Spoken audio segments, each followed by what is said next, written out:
And welcome back to History of Fleetwood Mac. I'm Anita. Today we're going to continue Volume 18, Episode 8 of my Stevie Nicks and Fleetwood Mac scrapbooks. And today I want to start off with this wonderful signed poster that I have back here, which was one of my pride and joys. And this video is going to be about meeting Mick Fleetwood properly for the first time, and second, and third, and fourth, and fifth, sometime around there. So I'll go into the story a little bit more about this. Sometime in 2007, I was still living in the Bay Area, technically Redwood City, which is just right almost perfectly between San Jose and San Francisco. And my ex-husband, who adores Costco, like he would go shop there damn near every day, came home very excited one day, and he's like, "You'll never believe who's going to be at Costco." Now, we used to have a limousine service, and he actually, I should say, would get many a celebrity. And so I'm very accustomed to him telling me, "Guess who I have in the limo tonight?" Because oftentimes he would have to ask me because he wouldn't know who these celebrities were. So I thought, well, who would be coming to Costco that I would know about? You know what I mean? Or, just why is he so excited? And finally I'm like, I don't know, it's Costco. Who? And he says, Mick Fleetwood. And I thought, what? What is he doing there? And I think I knew at the time that it was going to be wine that was being sold there. I'm not sure. Maybe it just said a signing. Maybe he wasn't sure. I don't know. But I found my way to the internet right away and come to discover that Mick Fleetwood is indeed releasing a wine series. And he will be in several Costco's starting, he'd already started the tour. I forget what date started first or where it started, but pretty much just all up and down the valley. I don't know if that's Valley Peninsula, anyway, all up and down our area, our neck of the woods. So we're in Redwood City. So just above us would be Santa Clara, where the shoreline is, Mountain View, Santa Clara, all that area, or I guess Great America. People know where that is. I guess it's Santa Clara, then Mountain, I don't know, Mountain View, then Santa Clara, something like that. And then going the opposite way, there was San Francisco, and then there was, what is that little Foster City, which is just a little sub part. You just go across one of the bridges to that area. It's just all up and down there. Santa Cruz, Southern California, Sacramento, just all many places. And so I just really kept it kind of short. And, I was working, and after so many times of going to see him, what are you going to keep saying to him? It does get kind of awkward. So like I said, I believe I saw him 5 times within about 2 or 3 days. And it was kind of a funny story. So the first one that I had pictures from, and I noted, I don't have too many pictures from the rest of the time. I think either he was wearing the same thing and these are multiple pictures, or I just was like, this is kind of embarrassing and just I don't know. I'm really not sure. But the pivotal moments are from the 11th. This was the first time. You'll notice my friend Lisa here, Dawn's friend. She also lived in the same area at the time. And so we were all there, or her and I were there. So I think her and I were there at this one, and then Dawn joined us at the next one. Because some of them had said he was there in the same day, but I know he wasn't. I don't know. I don't remember. But anyway, here we are. We had both met him, and I had taken in a slew of photographs. If you saw during my Tango of the Nighttime, I had a really great picture of him and Asante, who was the percussionist during Tango of the Night. And I had a really great picture of he and Mick together. And Mick had asked me if he could have a copy of this photo. And so I said, absolutely, but just go ahead and, finish signing. And he says, well, I don't want the picture signed. Duh. And I'm like, no, I have this scanned really nicely, like high res. I can make you a very nice copy, and stuff. And he's like, oh, okay. So he proceeded. He's like, are you sure? And he proceeded to sign it. And I wish I had been able to get a copy during the times I was seeing him. But at one of the last times I met him, I was speaking to one of his managers or somebody, an assistant, somebody he had there. Well, I can't remember his name, but the guy's been with him quite a while.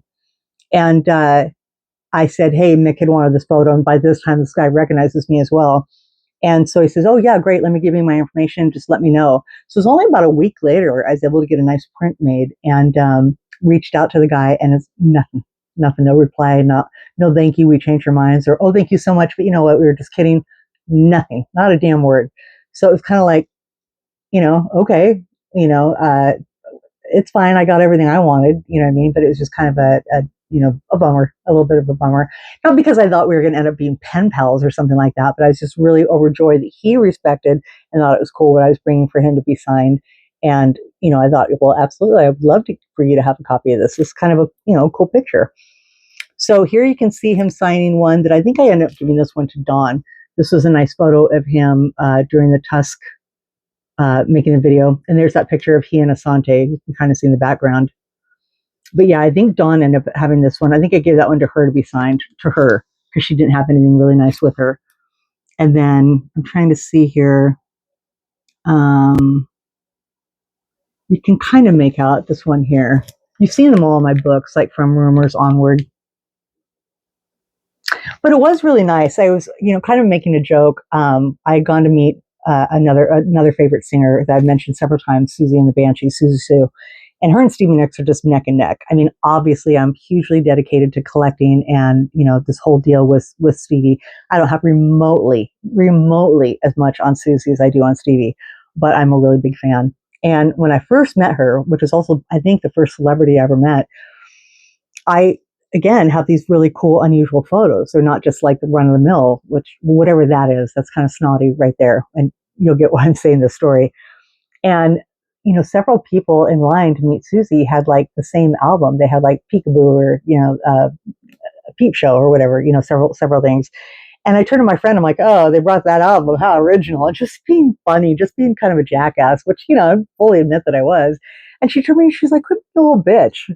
And she's like, that's what they want signed. And I'm like, yeah, I mean, that's true. But so the Mick Fleetwood thing, everybody had a copy of Rumors on CD, on LP, on whatever.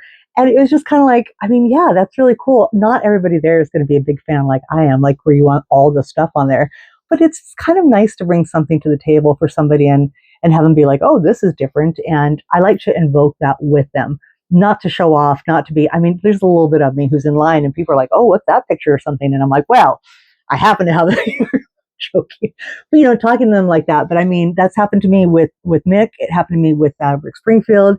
Many people, even when I was trying to meet Christine McVie from the stage and I was showing these pictures, she kind of was looking like, oh my God. When I showed Lindsey Buckingham, the Buckingham Nicks picture from the stage, who's like, it's not something that people normally would bring into them. So I was kind of doing that with Mick, and especially because I was going to be meeting him so many times, I had these really unique pictures to have signed. So on the first meeting, the first things that I showed you here were I was having a lot of these pictures signed, as you can tell here. And then on the 13th, so 2 days later, there's a couple pictures of he and I as well from the 11th. But then, it seems like we must have gone to another place because now Dawn's with us and then her friend isn't. And we weren't all there at the same time, for sure. But this one is so cute because there's another picture I have somewhere where I'm fully, facing the camera, but his is completely sideways, planning a kiss. I mean, here he's like mid trying to give me a kiss. He looks so funny there, but I love that picture. He was just soaking it up with these little cuties at his side and having all these pictures. And I was reading in a journal. I should have got that out. And I said something about, when I got next to this picture, it's so funny. I wish I forgot to bring the journal. I said something about, because I kind of crouched to be low because how Don was, because he stayed sitting. He wasn't going to stand up. And when I stood back up, I said something like, oh no, maybe it's this one. I stood up and I said, man, I'm getting too old to do this, to crouch like that. It's too bad for my knees or something like that. Mick's like, no, I understand. On your knees, girl, or something like that. Some joke that would be totally taken, out of context, but it was funny as shit. And we're all sitting there and all these people are laughing. I think that was for this one because I got down to his level. So that was after this one because I'm trying to kind of squat there. But there's a gentleman who was there at all the show. Well, and I thought it was Mick's manager. It's this gentleman here. And he was so nice. And I still don't know that he wasn't with Mick, but I think I asked somebody or somebody told me, no, he's with Costco. But it seems like he was at every Costco. So maybe he was just like assigned to, take Mick around. I don't know. But he was really nice. And when Mick had said that, that guy started laughing his ass off. He thought that was so funny. And, but he knew he didn't mean anything by it. But just get down, shut up, get down, take a picture.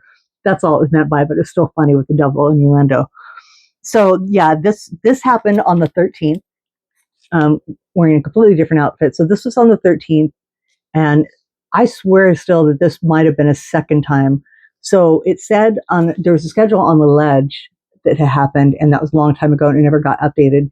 And it seemed like Redwood City and Mountain View were in the same day, and it could well have been because a little part of me kind of was like making a joke in my head, like, well, see you in a couple hours or something. So it could have been that first Lisa was with us at 1, or I'm wrong. And then we went to another, and then Dawn came and joined me, because I know that that's 2 different times, but probably the same day.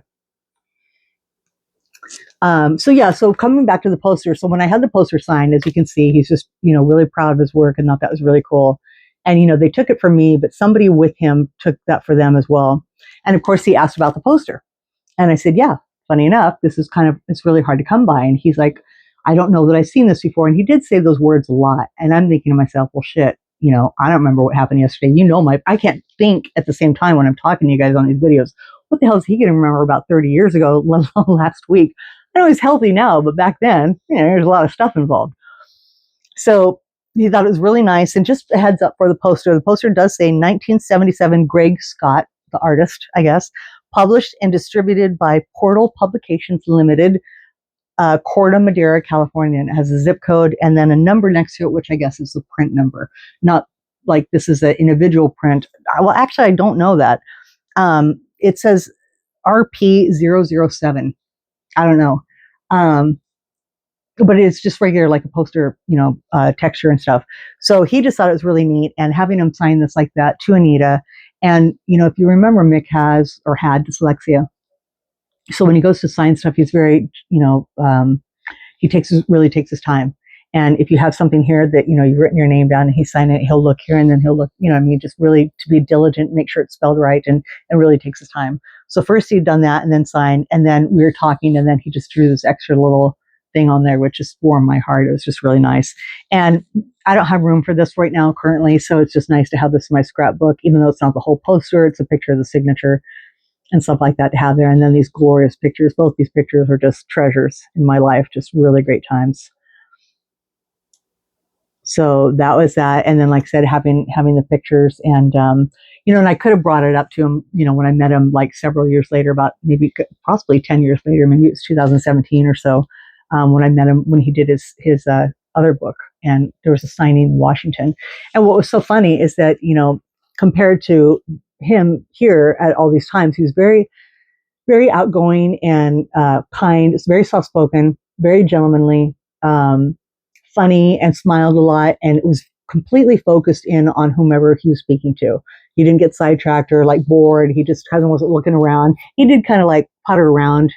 I would kind of see him sitting there when he needed a break. And if you could see on almost all of these, I think, he's got a hand brace. I mean, he's signing so much stuff.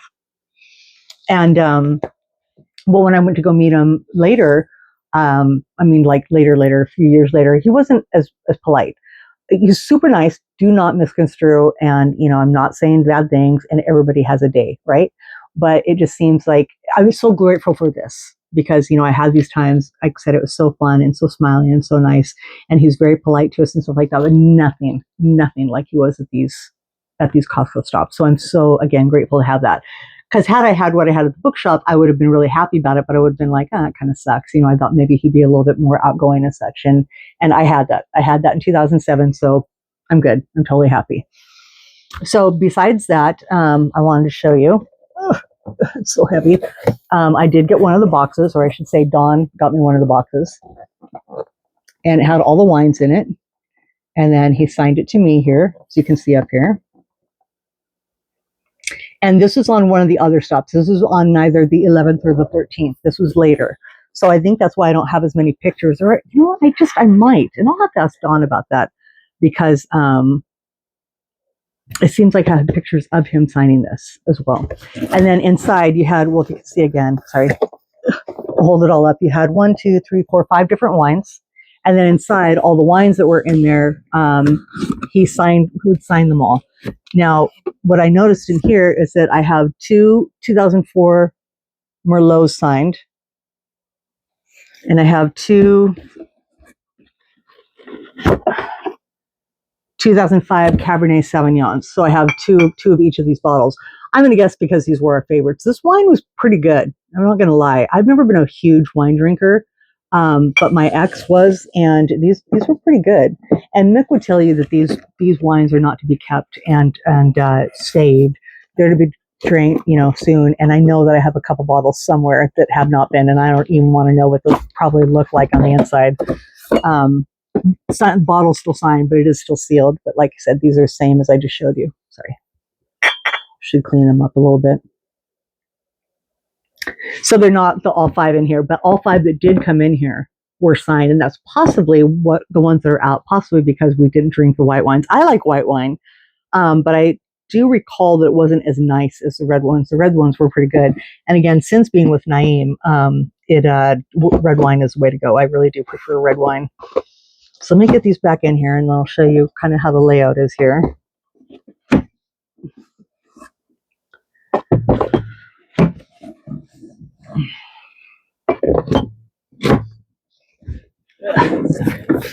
So when you open it up here, you can see you have the, can you see that? You have the wine bottles here, and there's a 5th one, obviously, out of place. And then there's this little thing here. And what's funny about it is, in my opinion, this is what I paid for. I paid for the box to be signed in the nice box, and I paid for this little thing in here. I paid for this little thing, because I must have 500 of these. And that's what's rolled up in here. So I will not unroll this one. It looks like a little graduation thing with the tassel, the fancy. It seemed to me like there was something that laid down on top. Maybe there had been like paper or something like that, but possibly I'm wrong. And the thing that you saw folded up here, this, like I said, exactly the same thing. These are all over Costco and stuff. So like I said, I had quite a handful. Just a really nice picture of Mick on the front, and then just talking about the wine. The inside, again, full details of the wine.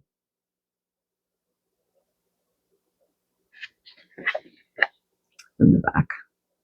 So that is exactly what this is.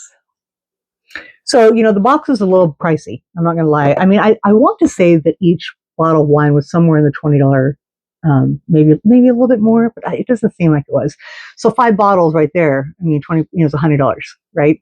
So, and it was kind of stupid to get that because I probably wasn't going to drink all the bottles. Maybe I gave some to Dawn. I don't know. But whenever you bought the box, those bottles were not pre-signed. Mick would take out each one and he would sign them at no extra charge. And there was no charge for any signing, no matter what the hell you brought to him. He was definitely trying to sign bottles. He wanted you to buy those bottles, but there was a ton of people that did not buy any wine and just came in with their coffee brewers and, whatever the case may be. So that was really nice. And though not really Stevie oriented, my Mick Fleetwood story that just really means a lot. And it's, 2007 is pretty big year for me because I had met Mick, a handful of times. And then later, we'll get to it. I messed up in 2006 by posting the picture and telling the story a little bit, but I met Lindsey Buckingham in 2007. Then it would be several years before I met Stevie Nicks. I can't even remember what year. I want to say 2012, but maybe I'm wrong. And then it was after that during the Buckingham McVie tours where I met Chris. But did I? Because technically it's from the stage.